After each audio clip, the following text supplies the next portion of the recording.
কি হয়েছে? এটা কি হয়েছে?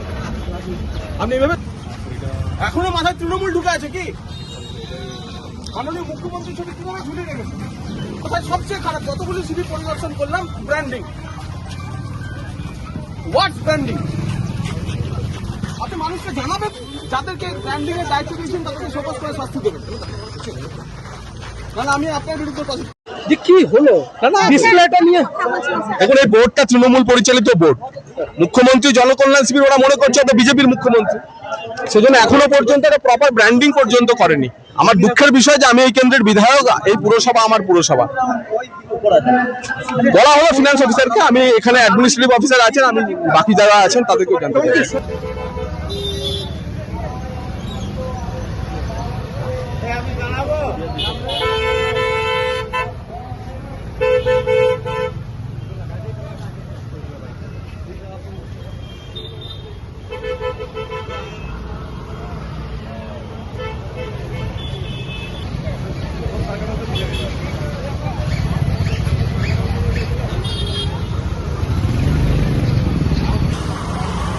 অর্পণ একবার সরতে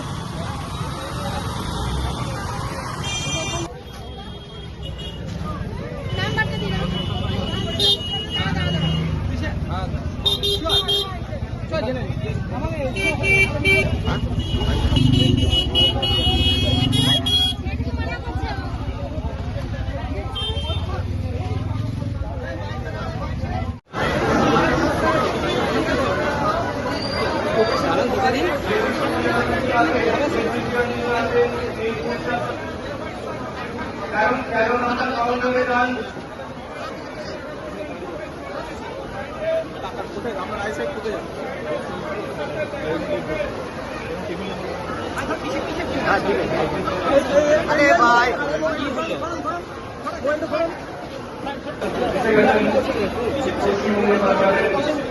মাননীয় উচ্চ শিক্ষামন্ত্রী এবং শিউরি শহরের বিধায়ক শিউরি রাজপ্রজন মাননীয় জগন্নাথ চট্টোপাধ্যায় মহাশয়,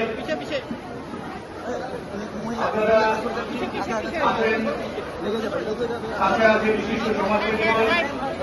আমাদের অনুরোধ করছি আপনারা একটু রাস্তাটা ছেড়ে দিন। আছেন মাননীয় সমাজসেবী সুনান ভান্ডারী, আপনারা শিক্ষামন্ত্রী সমস্ত কাউন্টারে যাবেন, তিনি সবার সঙ্গে দেখা করবেন। আপনারা অযথা ভিড় করবেন না, আপনারা নিজেদের জায়গায় থাকুন। তিনি আপনাদের কাছে যাবেন, গিয়ে আপনাদের অভাব অভিযোগ শুনবেন। আপনারা দয়া করে ভিড় করবেন না, আপনাদের যা অভাব অভিযোগ আছে সেইগুলো জানানোর জন্য একটু সময় দিন। নতুন সরকার আসার পরেতে আমাদের গত 3 দিন ধরে যে জনকল্যাণ শিবির চলছে, আজ তার শেষ দিন। সেই জনকল্যাণ শিবিরে আমরা মুখ্যমন্ত্রীর দেওয়া দায়িত্ব অনুযায়ী বোলপুর এবং সিউড়ি মহকুমার বিভিন্ন শিবিরগুলিতে আমরা গেছি, পরিদর্শন করেছি। শিবিরগুলিতে প্রায় 55-56 রকমের পরিষেবা দেওয়া হয়েছে। আমার অস্বস্তি হয় একটু নামা। তো বাকি আজকেও দেখেছেন সিউড়ি 1 নম্বর ব্লকের যে শিবির, সেখানে আমরা এসেছিলাম। আপনাদের যে বিষয়টি আজকে বলার জন্য ডেকেছি, এটা হচ্ছে যে নতুন সরকার 9 তারিখে গত মাসের শপথ গ্রহণ করে। 9 তারিখে শপথ গ্রহণ করার পর তার 3 দিন পর মুখ্যমন্ত্রী বিধায়কদের সঙ্গে বৈঠক করে কিছু নির্দিষ্ট গাইডলাইন তৈরি করে দেন এবং তাতে তিনি বীরভূমের বিধায়কদের বলেছিলেন যে বীরভূমে এখানে যে সিন্ডিকেট রাজ চলে, বিশেষ করে পাথর, বালি, কয়লা ইত্যাদি নিয়ে, সেই সিন্ডিকেট রাজ খতম করতে হবে। আমরা জেলা প্রশাসনের সঙ্গে বৈঠক করে 16ই মে থেকে পাথরের উপর যে নকল চালান রিসিট বা ডিসিআর যাকে বলে কালেকশন হতো, সেটা নিয়ে বলি যে নিয়ে যে দুর্নীতি বিগত সরকারে হয়েছে তা আমরা অ্যালাউ করব না। এবং ভূমি দপ্তর, পরিবহন দপ্তর মানে MVI, সাধারণ প্রশাসন এবং পুলিশের তরফ থেকে এ নিয়ে একটি অভিযান শুরু হয় এবং বীরভূমের 10টি DCR গেট থেকে DCR কালেকশনের উপরে কঠোর, যাকে বলে যে নজরদারি এবং সংগ্রহ, রাজস্ব সংগ্রহ, সেটা শুরু হয়। গতকাল 1 মাস পূরণ হয়েছে।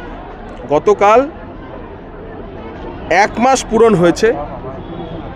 এই 1 মাসে পাথর থেকে আমরা 72 কোটি 78 লক্ষ টাকা সংগ্রহ করেছি, রাজকোষে জমা পড়েছে। মাঝখানে ঈদের কয়েকটা দিন একটু রেভিনিউ কম হয়েছিল।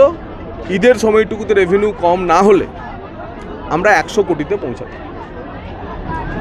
বর্ষা ইত্যাদির কারণে জুন মাসে যদি খুব সমস্যা না হয় তাহলে এই 16 জুন থেকে পরের মাসে জুলাই পর্যন্ত আমরা এই রেভিনিউকে, বৃষ্টির কারণে যদি গোলমাল না হয়, আমরা এই রেভিনিউকে 100 কোটিতে নিয়ে যাব। অর্থাৎ মাসে 75 থেকে 100 কোটি টাকা, মানে আপনারা বুঝতে পারছেন যে মিনিমাম 1000 কোটি টাকা শুধুমাত্র পাথর থেকে আমরা বীরভূম থেকে সরকারের কোষাগারে জমা দিতে পারি। কিন্তু অতীতে কি হয়েছে? অতীতে যা হয়েছে তা শুনলেই কিভাবে বীরভূম একটি তথাকথিত যুবরাজ এবং পিসিমণির তোলাবাজির ক্ষেত্র ছিল তা আপনাদের জানাতে পারি। প্রশাসনের যা রেকর্ড, প্রশাসনের রেকর্ডে এপ্রিল মাসে, যেটা আমরা মে মাসে কালেকশন করলাম 73 কোটি টাকা, সেটা এপ্রিল মাসে কালেকশন ছিল 9.8 crore, 9 কোটি 80 লক্ষ টাকা। অর্থাৎ 9 কোটি 80 লক্ষ টাকা থেকে 73 কোটি টাকা। মার্চ মাসে কালেকশন ছিল 19 কোটি টাকা। ফেব্রুয়ারি মাসে কালেকশন ছিল 22 কোটি টাকা। জানুয়ারি মাসে কালেকশন ছিল 21 কোটি টাকা। এবং মানে গড়ে 15, 16, 17, 18, 19 কোটি টাকা, 20 কোটি টাকা কালেকশন। সেই কালেকশনটা আমরা এক ধাক্কায়, শুধুমাত্র এই অফিসারেরাই, এই ভূমি দপ্তরের আধিকারিক, এই MVI, এই পুলিশ, এই প্রশাসন, শুধু পলিটিক্যাল উইল, রাজনৈতিক সদিচ্ছা বদলে যাওয়ার কারণে আর পাথর থেকে যে চুরি সেটা আমরা প্রকাশ্যে এনেছি। এবং আপনাদের আরও একটি ম্যাজিক ফিগার আমি বলতে চাই, যে যখনই নির্বাচন এসেছে সেই বছরগুলিতে বা সেই মাসগুলিতে গড় যে আয় পাথর থেকে সরকারের ঘরে তা কমে গেছে। অর্থাৎ ইনফর্মাল ওয়েতে টাকা উঠেছে এবং টাকা তৃণমূলের পার্টি ফান্ডে জমা হয়েছে। যেমন ধরুন 2020-21 সাল, যে 21 সালের নির্বাচন ছিল, সে 20-21 সালের অ্যাভারেজ 12 মাসের অ্যাভারেজ ছিল 9.6 crore। বুঝতেই পারছেন, 21 সালের নির্বাচন ছিল, ওই পুরো বছরটা এখানে বীরভূমের পাথর লুটেছে। ঠিক আবার আপনাদের বলছি, বাকি পরের বছর ছিল 20-21-এ তাই ছিল, 21-22-এ ছিল 10 কোটি টাকা, 22-23-এ ছিল 22 কোটি টাকা, 23-24 পঞ্চায়েত ইলেকশন পাথরের কালেকশন কমে গেল, হয়ে গেল 12 কোটি টাকা। এবং 24-25 যে বিধানসভা ইলেকশন, সেখানেও 24-25 লোকসভার ইলেকশন, সেখানেও পাথরের কালেকশন কমে গেল, 11 কোটি টাকা হয়ে গেল। অর্থাৎ এখানে সরকারি রাজস্ব লুট করে পার্টির তহবিল ভর্তি করা হতো। 1 মাসের মধ্যে এই ব্যবস্থার আমরা বদল এনেছি। এটাই পরিবর্তন, এটাই ডবল ইঞ্জিন সরকারের ইম্প্যাক্ট। 1 মাসে আমরা 73 কোটি টাকা সরকারি রাজকোষে জমা করেছি। যদি বৃষ্টি বাদলা খুব বেশি না হয়, অপারেশন যদি ঠিকঠাক থাকে, মানে মাইনিং অপারেশন, তাহলে আগামী মাসে আমরা এটাকে 100 কোটি টাকায় নিয়ে যাব। কিন্তু এর মধ্যেও কিছু বদমাইশ লোক, আপনারা জানেন যে পাথরের যে কোনো সাইজেরই হোক কেন তার একটা মূল্যমান আছে, কিন্তু ডাস্টের কোনো মূল্যমান নেই। তো অনেকে বদমাইশি করছে। কিছু গেট থেকে খবর আসছে, প্রশাসনই জানাচ্ছে যে পাথরের উপর ডাস্ট ছড়িয়ে দিচ্ছে, যে ডাস্টের গাড়ি বলে বিনা DCR-এ বেরিয়ে আসার চেষ্টা করছে। কঠোরভাবে তাদেরকে ফাইন করতে বলা হয়েছে, প্রয়োজনে দ্বিগুণ ফাইন করা যায় কিনা তা দেখতে বলা হয়েছে। প্রশাসন সেই ব্যবস্থাও গ্রহণ করছে।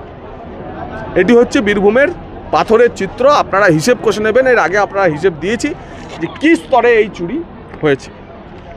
দ্বিতীয়, আমরা বলেছিলাম, সেদিনই সিদ্ধান্ত হয়েছিল যে আমরা আবাস যোজনার উপভোক্তাদের সস্তায় বালি দেব, যেভাবেই হোক এই ব্যবস্থা জেলা প্রশাসনের অধীনে করতে হবে। তা নিয়ে বীরভূম জেলা প্রশাসন ভূমি দপ্তরকে সঙ্গে রেখে প্রাথমিকভাবে 10-11টি ব্লকে এই কাজ শুরু করছেন। সিউড়ি 1 নম্বর, রাজনগর, সাঁইথিয়া, ময়ূরেশ্বর, রামপুরহাট, লাভপুর, বোলপুর, এই কয়েকটি ব্লকে প্রাথমিকভাবে সামনের মাস থেকেই আমরা এটা চালু করে দেবো। এই মাসে 7 দিন 10 দিনের মধ্যে যে বাংলার বাড়ি অর্থাৎ যারা পেয়ে গেছে, যাদের সেকেন্ড ইনস্টলমেন্ট আসবে, এবং প্রধানমন্ত্রী আবাস যোজনা প্লাসের আবাস প্লাসের সার্ভে চলছে, নতুন করে আবাস যোজনা সার্ভে হবে। তো সেই সার্ভেতে যাদের নাম উঠে আসবে সেই উপভোক্তাদের আমরা যে চলতি বাজারের তার থেকে কমে 1,500 টাকা 2,000 টাকাতে ট্রাক্টর পিছু বালি দেওয়ার ব্যবস্থা করব। এই মডেল যদি আমরা এখানে 8-10টি ব্লকে প্রথমে সাকসেসফুল করতে পারি, বিডিও তদারকিতে এটা হবে। বিডিও কানেক্ট করবেন লিগাল ঘাট ওনার, যারা লিগাল স্যান্ড মাইনিং যারা করেন তাদের সাথে, এবং তাদেরকে তারা বাধ্য থাকবেন। সেজন্য লিগাল স্যান্ড মাইনিং যারা করেন তাদের কাছে আমাদের সরকারের তরফ থেকে, কারণ মুখ্যমন্ত্রী এই নীতি অ্যাপ্রুভ করেছেন, যে তাদের কাছে আমাদের অনুরোধ থাকবে যে গরিব মানুষের বাড়ি যে চড়া বালির দামের জন্য তারা করতে পারছে না, অসম্পূর্ণ থেকে যাচ্ছে, এই ব্যবস্থা আমরা বীরভূমে কার্যকর হতে দেব না। গরিব মানুষ যাতে সস্তায় বালি পায় সেই ব্যবস্থা করতে হবে। এবং তারা যারা লিগ্যাল ঘাট ওনার আছেন তারা যাতে প্রশাসনের সঙ্গে, এরপর যখন বিডিওরা তাদের সঙ্গে 8-10টি ব্লকের বিডিওরা তাদের সঙ্গে যোগাযোগ করবেন, তারা যাতে কোঅপারেট করেন তার অনুরোধ আমি আজকে রেখে গেলাম। যদি অনুরোধে কাজ না হয় তাহলে পরবর্তী ব্যবস্থা মুখ্যমন্ত্রী যেমন নির্দেশ দেবেন সেরকম হবে। প্রাথমিকভাবে 10-11টি ব্লক, এরপরে বীরভূমের সব ব্লক, এবং এই বীরভূম মডেল সাকসেসফুল হলে ভবিষ্যতে সারা রাজ্যে এই কম দামে উপভোক্তাদের, আবাসের উপভোক্তাদের বালি দেওয়ার ব্যবস্থা এই সরকার করবে, কারণ মুখ্যমন্ত্রী এই সিদ্ধান্তকে নীতিগতভাবে অ্যাপ্রুভ করেছেন। আমরা এটা করা শুরু করলাম।